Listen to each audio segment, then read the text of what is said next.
Hello friends, কেমন আছেন সবাই? আশা করি সবাই ভালো আছেন। বন্ধুরা, আমরা সবাই তো ব্রাজিলকে চিনে থাকি।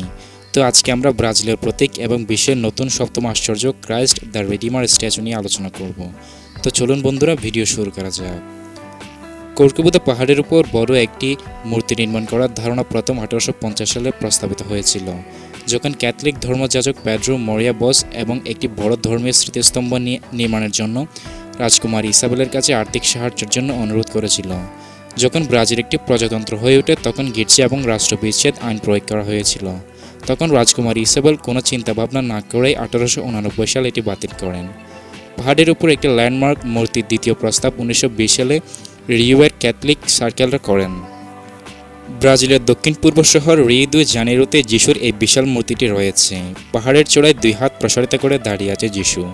যে পাহাড়টির উপর এর অবস্থান তার নাম কর্কোবোদা। পাহাড়টির উচ্চতা 713 মিটার বা 2324 ফুট। যেতে হয় সড়ক পথে, নয়তো ক্যাবল রেলে চড়ে। মূর্তিটি তৈরি করেছেন ফরাসি ভাস্কর পল ল্যান্ডুস্কি। 1921 সালে তাকে মূর্তিটি তৈরি করার দায়িত্ব দেওয়া হয়। উদ্দেশ্য পর্তুগালের কাছ থেকে স্বাধীনতা লাভের প্রথম শতবার্ষিকী উদযাপন করা হয়। 1931 সালে শেষ হয় এর নির্মাণ কাজ। এই মূর্তিটি তৈরি করতে প্রায় ব্যয় হয়েছিল $2.5 লাখ।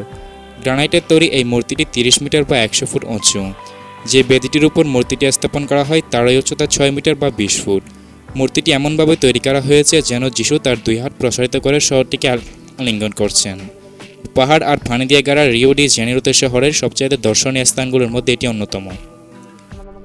তো বন্ধুরা, আশা করি আপনাদের কাছে এই ভিডিওটি ভালো লেগেছে।